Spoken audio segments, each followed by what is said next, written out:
Voyez, la plupart des gens, je sais qu'il se passe beaucoup de choses ici, aux États-Unis, tout le monde fait des sorties astrales, ce ne sont que des hallucinations, d'accord? Vous vous allongez, imaginez juste que vous volez ici, volez là, ce n'est pas ça. Voyez, ce qu'on appelle, malheureusement, tout devient ridicule quand toutes sortes de gens commencent à s'en occuper. Ce qu'on appelle astral, c'est que il y a 5 types de corps. Le corps physique, le corps mental, le corps énergétique, le corps éthérique et le corps de félicité. Ce sont 5 dimensions du corps.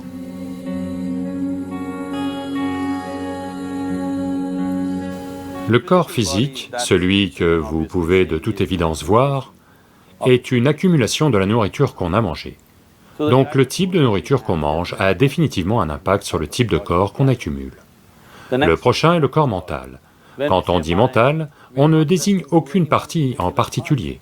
Chaque cellule du corps a sa propre intelligence. Donc il y a tout un corps mental. Et ces deux-là sont comme, ça c'est votre matériel, ça c'est votre logiciel. Votre matériel et logiciel ne sont bons à rien, à moins qu'ils soient branchés sur une alimentation de qualité. Donc la troisième couche du corps est le corps énergétique. Les 3 premiers, le physique, le mental et le corps énergétique, sont de nature physique. Ils deviennent juste plus subtils, mais ils sont toujours de nature physique. La 5e couche du corps, qui est appelée corps de félicité, est totalement non physique. Et la 4e, qu'on appelle le corps éthérique, le mot le plus proche, on l'appelle Viganamaya Kosha, le mot le plus proche, ou le mot couramment utilisé, est éthérique. Ce n'est pas ce que ça décrit, ça signifie qu'il est de nature transitoire, du physique au non-physique.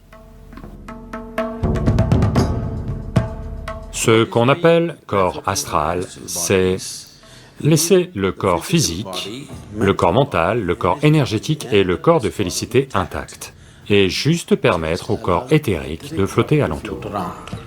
Ça veut dire que vous pouvez continuer votre activité ici parce que votre corps physique, votre corps mental, votre corps énergétique sont intacts, mais juste permettre au corps éthérique de partir, c'est une certaine forme de maîtrise.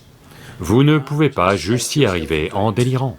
Ça demande énormément de sadhana à quelqu'un pour y arriver.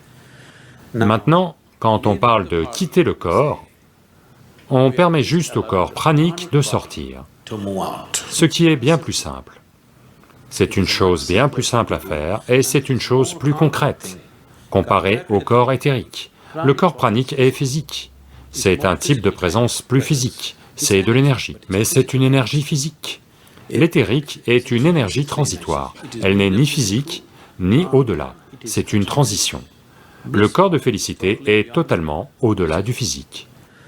Donc, faire sortir le corps pranique et le ramener est facile, et c'est une expérience bien plus forte parce qu'une partie physique de vous sort et revient. Le corps éthérique nécessite bien plus de sadhana, parce que ce n'est pas dans votre expérience, ce n'est pas quelque chose que vous pouvez toucher, à moins d'être à un certain niveau de sadhana et d'intensité en vous-même. Mais à chaque coin de rue, ils font des voyages astraux de nos jours.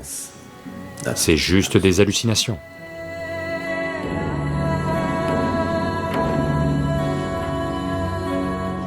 Voyez, ces choses étaient faites dans un certain but. Ça s'appelle Parakaya Pravesha.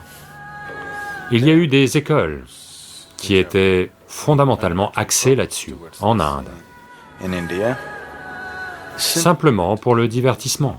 Ça ne vaut pas la peine d'explorer ces choses, parce que ça demande énormément d'efforts pour maîtriser ces choses, et à la fin, quoi? Qu'avez-vous atteint? C'est sans conséquence au niveau spirituel.